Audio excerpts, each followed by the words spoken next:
All right, what is up, folks? Welcome back to another episode of the Help Me Understand podcast. I'm your host, JK McLeod, and we are kicking off episode number 202 of Help Me Understand. Before getting into today's episode, where I'm going to share with you 5 lessons, not the only 5 things I've learned, however, 5 lessons that I can think of that I've gained over 5 years of podcasting. First, as always, want to take a moment just to say thank you for choosing to press play on the Help Me Understand podcast. No shortage of podcasts that you can consume these days at all. So I truly never take it for granted that you chose to press play on Help Me Understand. All right, so let's get into today's topic. And this is going to be a Friday episode. And on Fridays, we're pretty free flowing here.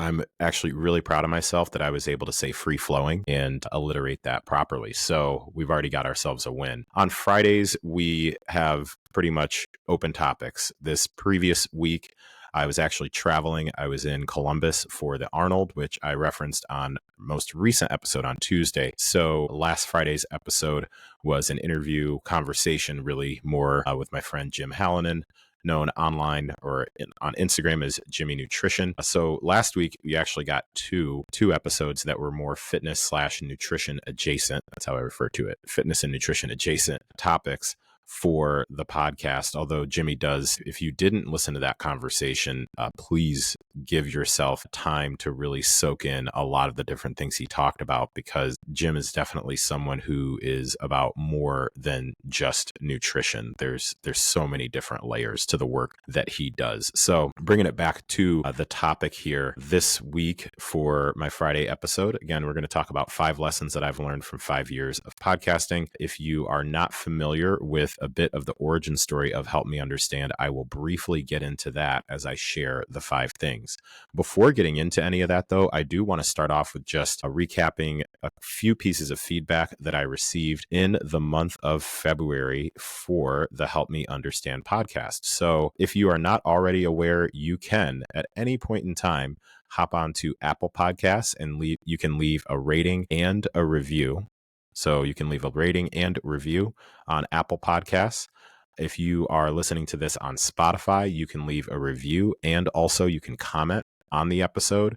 And then if you happen to be watching on YouTube, which is an addition that I made earlier this year, if you're watching this on YouTube, then you can certainly leave a like and a comment and let me know what you're thinking about the topics that I talk about on the episode. So let me take a few minutes and first of all, express gratitude for some folks that did reach out to give me some feedback. I'll share one piece of feedback that I got via Instagram, one that I got via Facebook Messenger, and then a couple of reviews that were left. So really grateful for all of those. So first piece of feedback was from an Instagram DM from a listener who's also a former guest that followed up to say that the episode that I did with my friend Joy Parrish, talking about all things, just kind of how we're feeling these days with different things that we've got going on here in the United States, because we do have some listeners, according to the I was going to say the analysts. According to the analytics on Spotify for podcasters, we do have some listeners that are outside of the United States.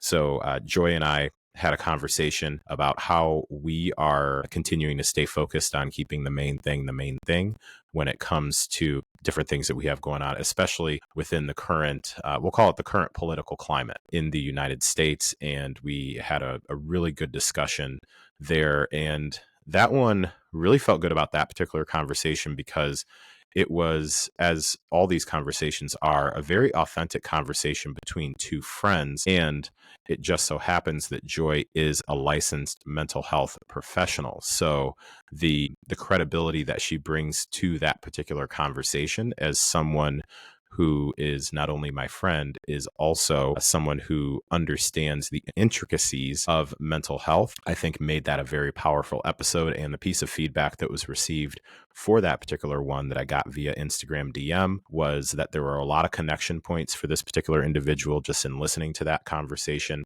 And especially one of the things that jumped out, which was actually a very small part of the conversation, one of the things that really jumped out was a short piece that Joy and I were discussing on the difference between management and leadership in the workplace. So if you are listening, you know who you are. Thank you for sending me that piece of feedback. I do appreciate it. All right, another piece of feedback that came from episodes in February, or came to me in February from previous episodes, was some really solid feedback on the episode that I did. This was back in 2020, and I don't have the episode number in front of me directly, but I believe it was within the single digits, like within the first 10 episodes, where I had a conversation with Dr. Jessica Garsha, who runs the Diversity, Equity, and Inclusion department at the University of Michigan at Ann Arbor. So the feedback that was received about that particular episode is that it was very helpful, very impactful, and still relevant. And I'm gonna also throw my little spin here.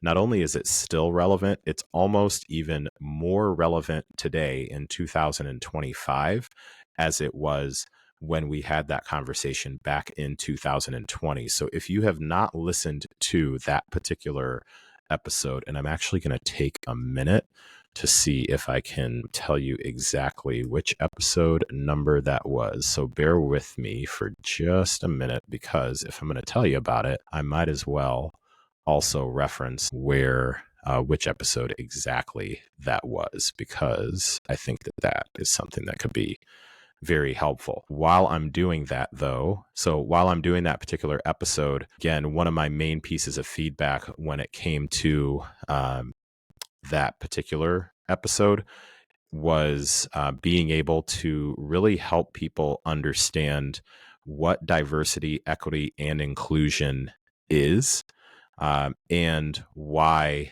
it is relevant for absolutely everyone, regardless of age, ethnicity, gender, race, sexual orientation, height, whatever. I do truly believe that an understanding of what diversity, equity, and inclusion work is actually all about from someone who, like, I believe that is a conversation that everyone should listen to. I believed in that firmly in 2020. So, yep, it was episode number 8. Wow. It was episode 8, and that was from May 29th of 2020 with Jessica Garsha. Dr. Jessica Garsha, excuse me. And that one was called Diversity, Equity, and Inclusion with Jessica Garsha, PhD. So pretty easy to find there. Again, not only did I think that conversation was relevant then and wanted to have that conversation at that time, you literally could listen to it again today and find it, I believe, extremely relevant. So definitely appreciate getting feedback on that. All right, last two pieces that I'll pass on are going to be reading a couple of reviews before I jump into my 5 lessons from 5 years of podcasting. So these are reviews. One's from Maria Del Gaiso. If that name sounds somewhat familiar to you, then that means you are an avid listener of the Help Me Understand podcast. Maria was on a previous episode, and she was so kind to also leave a review. She said JK's, or the review is entitled Honest, Informative Challenges, and then it cuts off. But anyways, it says JK's ability to explore a topic and offer fresh perspectives is truly remarkable. He gets straight to the point, challenging ideas we often take at face value, not with cynicism, but with a genuine desire to understand and rethink them. His honest curiosity makes him incredibly engaging, and every episode leaves me with new insights to consider. So, Maria, thank you for leaving that particular review. I do appreciate it. And also be on the lookout, be on the listen for Maria to likely be back on the podcast, because she is now a published author. She wrote a book, I believe it's called A Good Girl's Guide to Self-Healing, if I remember correctly. Do not come at me for not remembering the title right off the top of my head. I have the book over on my table right now because it's in my reading queue. However, just stay on the listen for Maria to pop back on the pod. All right. And then the last review that we got in the month of February is entitled Really Enjoying. So I do appreciate that. A 5-star review. And the username is Kate Plus Weight. I like that username. That's pretty savvy. All right. She said, recently found JK's podcast through an interview with Joy Parrish and then started listening to his episodes one off. They're really informative, straightforward, and he makes the information easy to digest. He's recently become a part of my weekly rotation, and I look forward to what he puts out next. So thank you, Kate, so much for listening to that episode with Joy. That's actually not from the same person who gave me the feedback via Instagram. So a couple of shout outs for that episode with Joy Parrish, who is also the host of Older and Wilder with Claire Cook. So Kate, thank you so much for reaching out.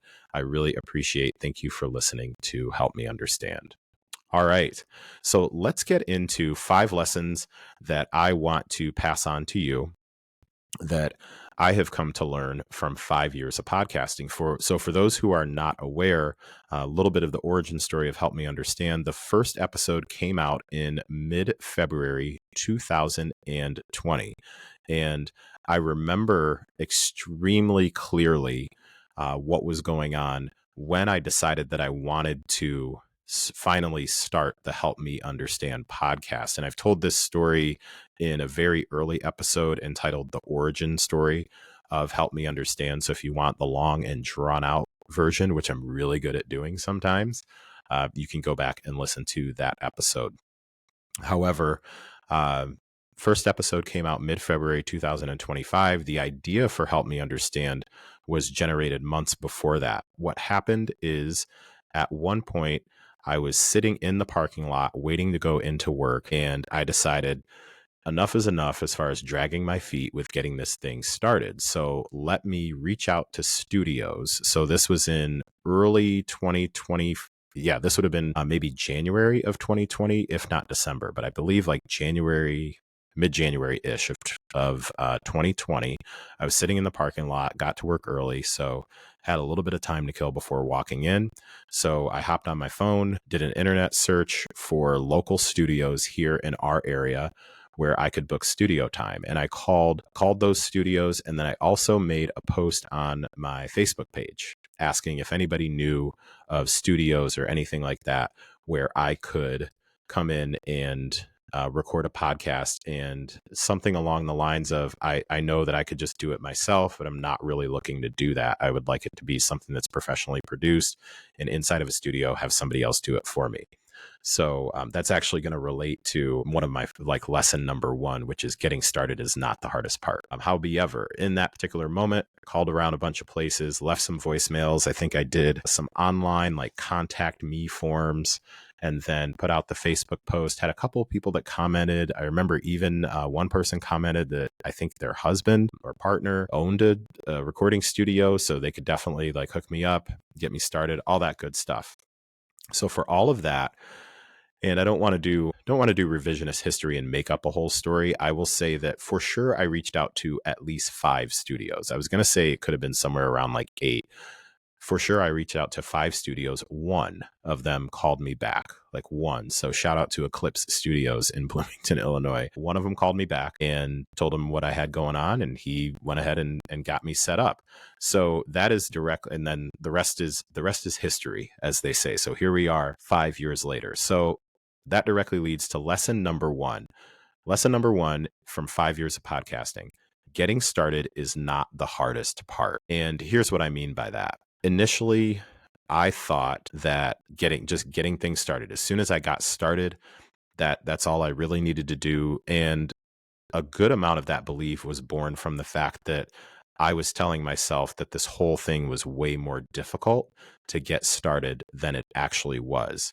In actuality, I was making the process more difficult than it needed to be. That is actually a talent that I still have. I don't use it as much, and there's some heavy sarcasm here. So I do have a talent for making things more difficult than they need to be. What I have come to realize is I'm a whole lot better at it than I used to be. Now I just kind of keep it simple and keep it moving. But every now and then, Mr. Let's make this a little bit more difficult than it needs to be kind of pops up. So what I've learned, getting started isn't the hardest part.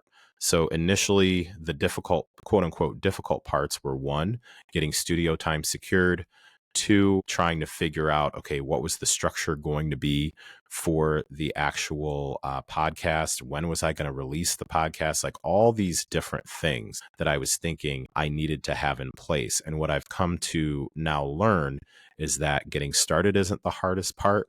Continuing to keep things going from a podcasting standpoint is definitely the hardest part.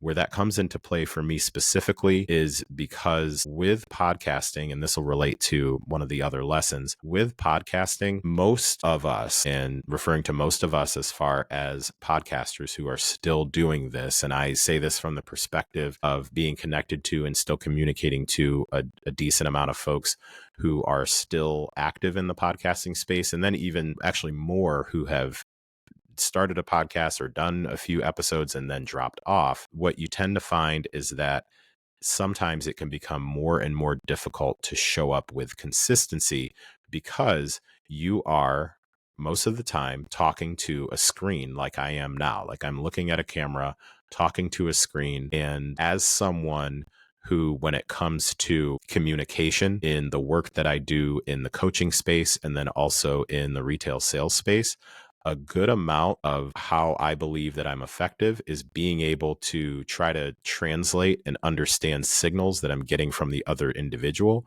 during the conversation itself. And I believe that those who have listened to the Help Me Understand podcast would likely either agree with that, or as you continue to listen to episodes, you may be able to pick up on that when it comes to conversations that I have with people.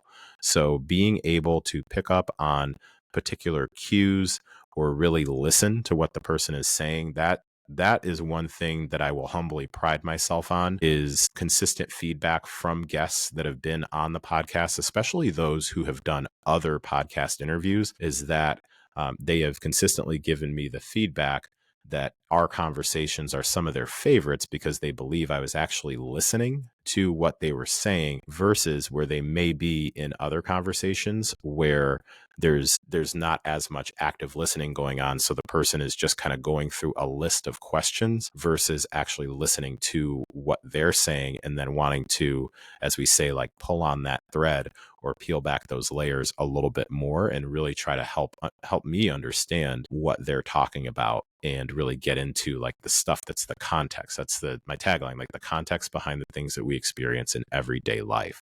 So that can be, back to my point, that can be very difficult to do when you don't have a active conversation with someone going on, whether it is something like a scenario like right now where it's a solo episode.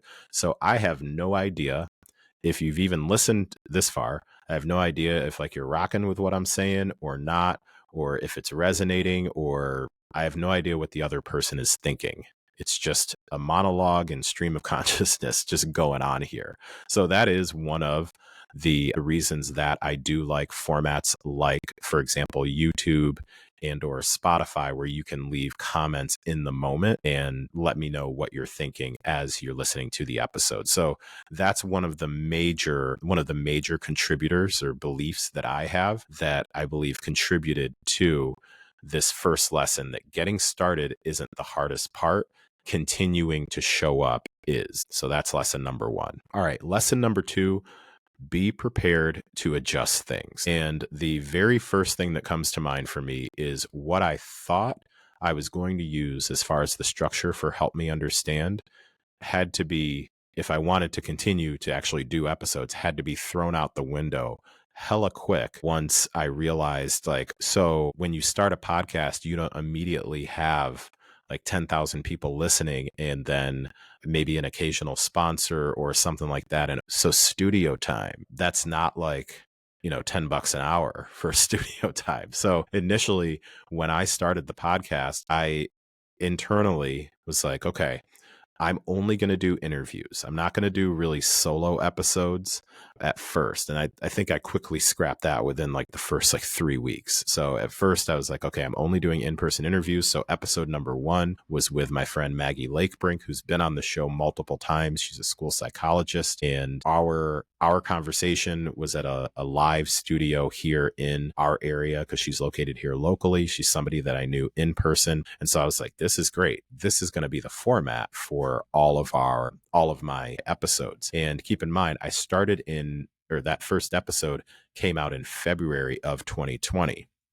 So if you go back and then think about what was going on during that time frame, I want to say right around March-ish was when we as a country and the majority of the world were knee deep in the beginning of really things being shut down, depending on your region, being shut down for dealing with the coronavirus. So very quickly, the whole like, I'm going to do every episode in person, basically God was like, I think you should probably rethink that idea. So that's when I made the shift over to Zoom. And if you go back to listen to probably, I'd say the first like 50 episodes, you can definitely tell that sound quality is different. So really had to adjust quite a bit with equipment, adjust where I was going to be doing the interviews. Then also I decided I needed to adjust this whole like, well, I'm just only going to do conversations. So first I was like, all right, well, I'll do some solo episodes, but I'll call those bonus episodes. So I won't really call these like I call them quick bites, I think. Yeah, quick bite episodes. I'll just do those like as these little bonus episodes. I won't actually have those be my main episodes. And I came to find, okay, well, I'm needing to, in order to set up guests very consistently, I would need to work with their schedule, and go figure, not everybody can accommodate my schedule.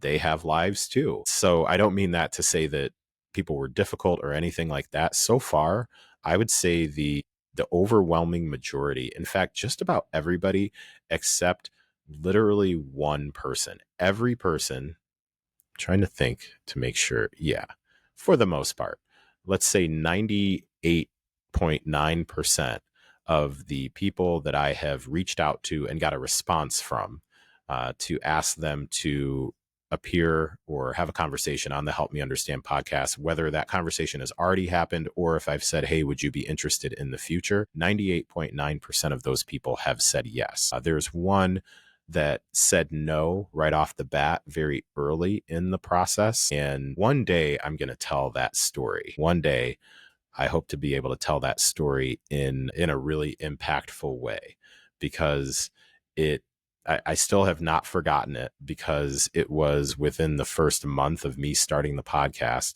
I reached out.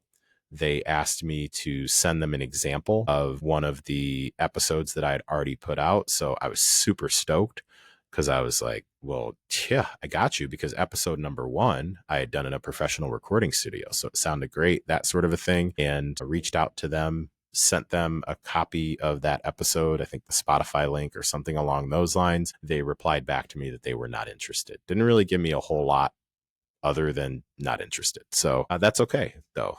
I've continued to go on. At some point, though, I do believe I'll be able to tell more details about that in what'll hopefully be an inspirational way. So we'll see, because I'm not giving up on having that person on the Help Me Understand podcast. So that's lesson number 2. Be prepared to adjust things. And to close this one out, I want to make sure that folks understand I'm not talking about the stuff where you think, okay, well, you were supposed to record at 2:00 and then it got pushed to 3 p.m. and now you have to schedule the next day. That stuff is like the given. Be prepared to adjust in the moment. There are probably going to be some questions that you ask where you get an answer that you didn't expect getting.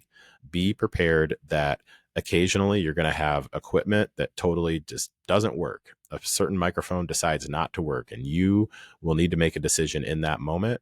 Are we just going to run with this and it's good enough? Or are we going to be like, well, this isn't the exact normal level of audio quality that I would have? I've faced that more than a few times, for sure. And those are decisions that you have to make. And then again, when you scope out like much larger, with looking at different things like frequency, and I'm about to get into that for lesson number 3, when you get into things like how often you're going to record, the environment that you're going to have, the topics that you're going to cover. That is a main thing that I really let hold me up for quite a while, just because I'm interested in so many different things. It doesn't necessarily play very well depending on what the goals are for the podcast itself. So just be prepared to make adjustments along the way. So that's lesson number 2. All right, lesson number 3.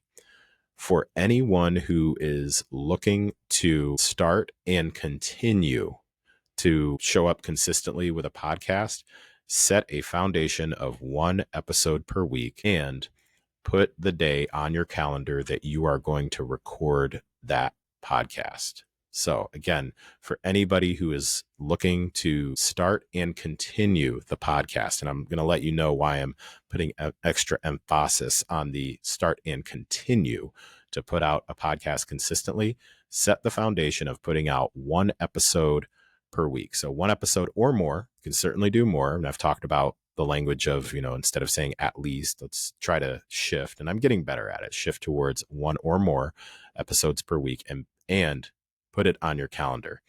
Here's some facts that I want to share with you, some statistics to back it up. So through a few internet searches, these numbers have turned out to be pretty consistent. So I'm going to give you 4 numbers. Number 1, 45% of podcasts will actually make it to 8 episodes. So out of all the podcasts that people start, and there are so many, I'm not going to pretend that I remember the number. I was doing some research before and I can't remember the number. There's a lot of podcasts out there. That's why I truly never take it for granted when you choose to press play and help me understand. So number 1, 45% of the podcasts, so almost half of the podcasts will make it to 8 episodes. That's it. Like about 8 episodes. That's about it. That's 50%, almost 50% of podcasts will actually make it to 8 episodes. So there's about a 50% failure rate already right there, right off the bat. 9% of podcasts will make it to 50 episodes. So if you are a podcaster who has made it to 50 episodes, or you're at 48 and you're thinking, or let's say you're at 42 episodes and you're thinking, man, I just don't know if I'm going to keep this going. Keep going, because let's do some manifest action here. So once you make it to 50 episodes, you will be in the 9%, which is top 10%. That's pretty solid. Another figure for you, 5% of podcast episodes make it to 100. Shout out to my son, Mason, who has a podcast called Kids Talk Sports with Mason, who in his podcast, he has crossed the 100 benchmark. I think he's actually at 101, maybe going to record 102 this week. So 5% of podcasts that are started make it all the way to episode 100. And so here's where we are. And I say we because if you're listening to this episode, you've probably rocked with me for a little bit here, at least. So 3% of podcasts make it to 200 episodes. So let's congratulate ourselves for making it to the 3%. Like, I'd consider that to be pretty elite. So again, 3% of podcasts make it to 200. So those particular facts, those figures that are there, are contributing to my strong belief in the one major lesson is set a foundation of 1 episode per week and put it on your calendar. Excuse me. Now, another reason, and I'll move to lesson number 4 here shortly. Another reason that I picked this as a particular lesson is because I want to share something with you. So my son, who has gotten to 100 episodes, has actually outpaced me when it comes to total number of downloads for the podcast over time. So Mason started his podcast. Oh, I should know this right off the top of my head, but I don't. But Mason started his podcast, I believe, in 2023, if I remember correctly. We're actually going to, if you're hanging out with me, I appreciate it, because we're going to scroll back just to double check. This won't take but a minute. Yeah, so Mace started his podcast. First episode came out March 28 of 2023.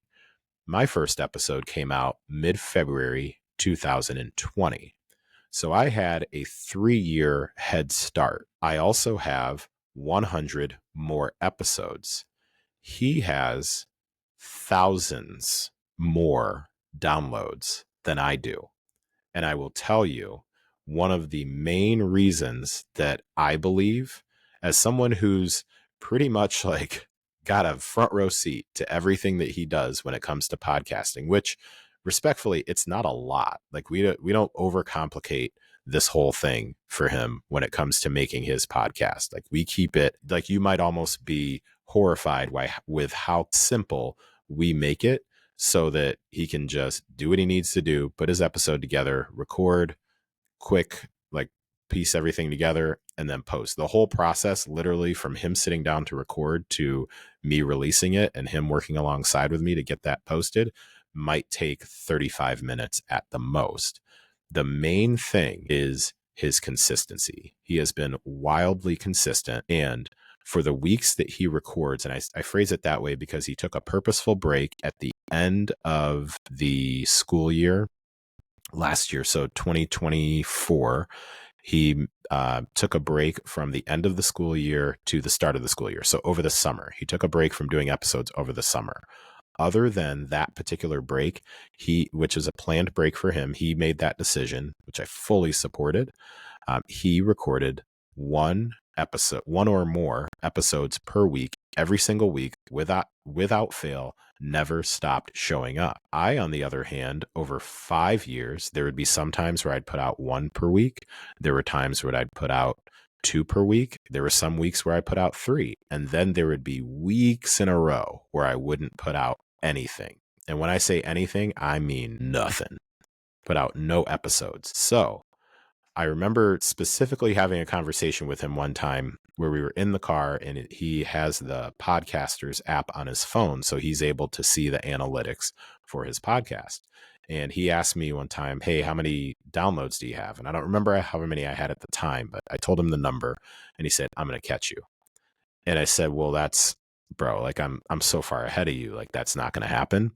Well, look who was wrong, like completely wrong. So I share that to say this is one of the main reasons that I have the suggestion for anyone who decides that they're going to start and maintain a podcast. Make your life simple. Commit to a foundation of one or more episodes per week and just stay consistent with that. So there you go. All right. Lesson number 4 out of 5. If you are somebody who's already prone to overthinking, have a plan to work with that. And these are lessons for myself that, I'm passing on to you. So as someone who, when it first came to putting out podcast episodes, there were so many different things that I was thinking about, like, okay, well, what am I going to use for the podcast art? Because that's definitely changed over time. What am I going to put in the show notes? How do I need to write the captions? And at this time, I'll be very transparent. I typically use an AI writing assistant or Chat GPT to put the show notes together and then go back and edit those. I'll be very transparent about that. If it wasn't already completely obvious when it comes to the show notes, I put in like a good recap of the episode and then let Chat GPT kind of come up and do its thing. Or actually the software that I use, Riverside, will generate at least some sort of a summary or show notes, and then I go back and edit that. However, previously I would spend a whole lot of time like, man, did I perfectly craft this? Did I recap this particular thing? I would be overthinking. One of the main things is I would be overthinking the conversation after the conversation was over. So I would be thinking like, the way that I asked that particular question, I wonder if they took it the way that I intended for them to take it, or this particular response that I had to something that they said. I wonder how that's going to come across to the audience and all these other things. So lesson number 4 being, if you're already prone to overthinking, have a plan to work with that. There are 2 very specific things that I have done for a while now that have helped me not get past or get over the overthinking.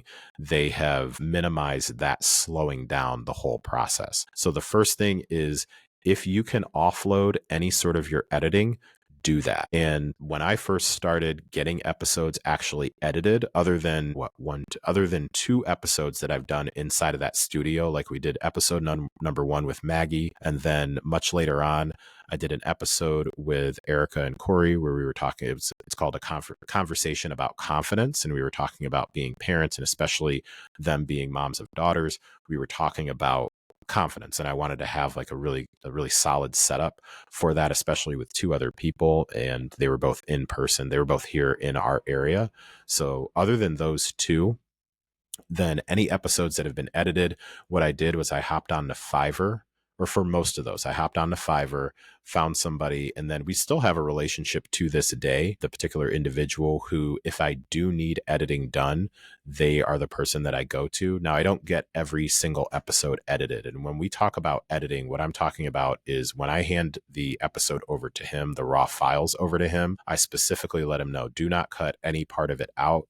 Simply what I'm looking for is not equalizing the audio levels. The audio files out there know what I'm talking about, but looking for him to basically clean up the audio as far as if anything, like right now, hopefully you can't hear it, but the HVAC unit in our house just came on and I record down in the basement. So typically you can hear that sometimes depending on how well my quality is. So I would tell him, hey, cut out these particular things. He also, which was fantastic, would give me some feedback occasionally on certain things like during the conversation with noises that I might make. Or at the time, I remember sometimes I would be moving the cord on the headset. And he was like, yeah, if you could not do that, that'd be great. That was super helpful too. So one, if you can offload your editing, do that. If it's a situation where it's not something that's financially feasible for you to do regularly, which I completely understand, pick and choose episodes where maybe you're getting somebody who has a bigger audience on your podcast. So you know that that episode may get listened to a bit more than your others, or that that particular individual is going to be utilizing that particular episode professionally. Like I've had some people that are on who will then take the episode and post it on their LinkedIn, or they're in professional organizations or jobs where they'll refer people to that particular episode. And I want to make sure that I'm showing up in a way that assists them in what they're doing. So if you can offload anything, do that. Otherwise, one of the main things that I do, again, very transparently, I use Riverside. There's different podcasting software that's out there. I know for the lifting, running, and living episodes, we use Squadcast, I believe it is. And then Kelly uses Descript to do the editing and whatnot. So there's different choices that are out there that'll have the stuff that makes it a bit easier for you to do it. I will, though, say I want to respect the professionals that do this, like on the level that they do. And for sure, the episodes that I have an engineer actually go back and do the editing, I can for sure tell the difference. Even though episodes like this will probably sound good enough, I can tell the difference. The second thing, if you're already prone to overthinking and have a plan to work with that, the second piece of that plan, minimize the gap between recording and posting. And here's what I mean by that. So for example, I am recording this particular episode around 11 o'clock on Friday morning. Once I am done with this episode, I will spend about 10 minutes putting the final touches on things, upload it, and then I will release it. Now, everybody doesn't operate that way, and I totally understand that. Here is why I do operate that way. Again, it goes back to my lesson for myself is if I'm already prone to overthinking, have a plan to work with that. Is too much time between when I've recorded the episode and when I release the episode offers me too much opportunity to go back and try to look at like editing certain things or tweaking certain things or overthinking things that were said. There's sometimes what's talked about, which is termed like the vulnerability hangover, where even sometimes I've made up a story in my head that somebody's going to reach back out to me and be like, hey, that stuff that we talked about, there were a couple things that I touched on. I'm not so sure that I really want that to be in the episode or whatnot. And even things that sometimes I will make reference to them, like, I don't really know how that's going to come across. Like that's a big thing within podcasting, or used to be bigger for me, not as much anymore. However, it still, will come up occasionally where it's like, I wonder how that's going to come across. So I apologize for the consistent throat clearing here. So what I have done, again, is really try to have as small of possible of a gap between when I've recorded the episode and then when the episode comes out. So it's basically like record it, wrap it up, post it, we're good to go. So there you have it. All right. And then the last lesson. So lesson number 5 from 5 years of podcasting. Always remember, even if you don't hear the feedback right away, people are actually listening. So I'm talking in all of these lessons, I'm talking to my former self, my current self, my future self, and anyone else who is out there who is either considering, is currently doing, or has dropped off and is considering going back to having a podcast. People are listening, regardless of if you are consistently getting feedback or not. And when I talk about feedback, I'm not talking about seeing your download numbers. Folks, I will let you know, I have download numbers where I have seen everywhere from, I think my most listened to episode might be 600 something, like somewhere around there. And I have, when I say I have zero shame, like zero shame in telling people like what the numbers are. I just don't look at them that often. However, it just comes to mind with really letting people know, like, I'm okay with something like knowing that there are some episodes that I believe might have 40 listens, and then some episodes that, again, I think the top episode is somewhere around 600 and something, if I remember correctly. I also am friends, closely connected with colleagues, peers, whatever, with people who like 10,000 is a bad episode for them. So that's one of the main things that I try to help other people understand who are getting into podcasting, is especially because I do believe that the majority of the people that I'm aware of who have gotten into podcasting didn't get into it assuming that they were going to get like massive numbers. So they're probably not sitting anywhere near like the 10,000 per episode, like not even close. And sometimes when they see those numbers from other people, and I will regularly see those numbers from other people, and that's all cool. And I'm super stoked for them or super pumped for them. Like that's really encouraging. And also, I think a main thing is I want people to understand that if you have a podcast and you have an episode where you have 20 listens, you can be disappointed if you want to. You can. And you also can remember 20 people took the time to press play and listen for at least 1 minute.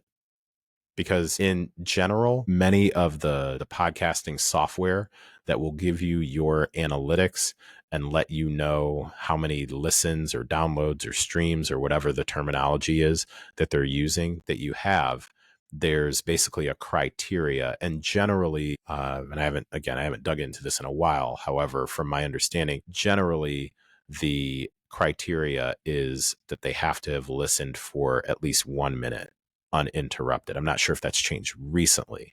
So just to that individual who is thinking to themselves, and I really thought this was going to pop off more, why do I even bother? Like that sort of a thing.